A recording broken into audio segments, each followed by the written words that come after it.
Hey guys, Dave here. Welcome to Centurion's review, the punk rock band of war game review institutions. This is Modern War Magazine, number 15, January through February 2015. And it's a special edition historical game, Red Tide West. First thing I noticed is this has two counter sheets. Most of these magazine games just have one. Standard NATO military symbols, planes have pictures of planes. Some of the stuff is two-sided. Looks okay for a magazine game. Let's take a look at the two maps now. Or is it two? It's either two maps or one really big one. Let's see here. No, it's two maps. Here's the first map. It's got the terrain key and terrain effects chart on the left here. And that's where you put uses your air bases and stuff.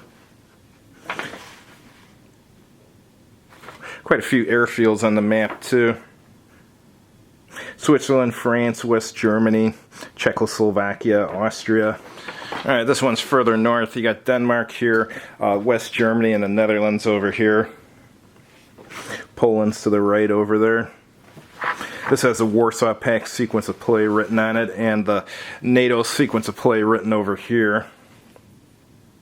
Sequence of play is strike, nuclear launch, movement or combat, combat or movement, civilian movement, and then recovery. And here you got some type of munitions chart here. And here's your game turn track at the top of the map.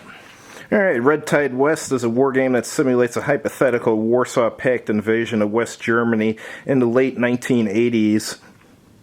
It also presumes a wider conflict beyond the scope of the game, but postulates West Germany to be the so-called center of gravity for the entire war. In other words, regardless of what is happening in, say, Scandinavia or the Balkans or the Middle East, the presumption here is that the war will be won or lost in Europe. That's a pretty reasonable assumption, actually. Looks like this is designed by Erica Harvey. And the counters have an attack strength, defense strength, and movement. Here it's going over how to set up the game.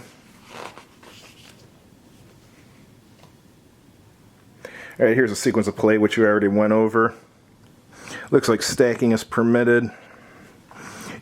Each hex is permitted to stack a maximum of 4 full-strength friendly land units. And it looks like in a city you can stack 5 full-strength land units. Alright, here's got its movement rules.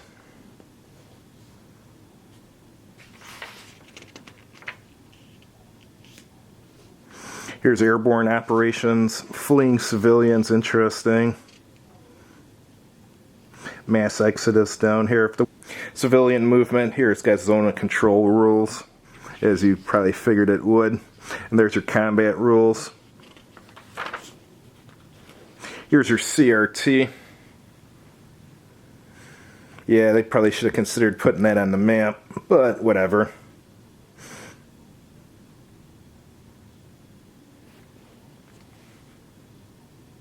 Looks like you can have air support and supporting units. And here it's got chemical, biological weapons. That way if you want to ruin the game, you can use those. Just kidding.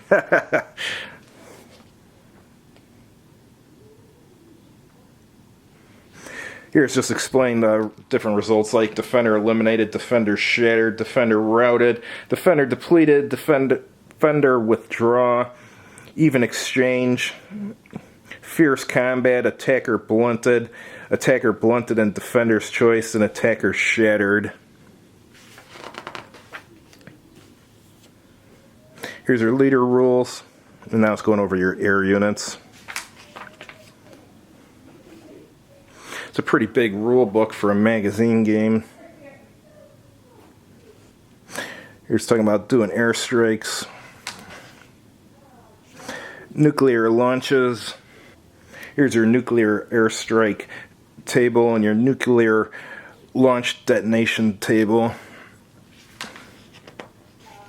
Looks like victory condition, you win with points.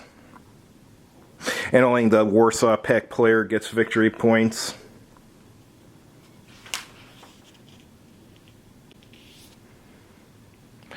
Looks like there's an optional rule to rebuild units using your victory points. That's interesting. And there's simplified victory conditions. That's optional too. And there's your designer notes. Thanks for watching, guys. Just wanted to show you this. This has been sitting in my garage for quite some time now, so I finally got a chance to take a look at it. Have a good evening.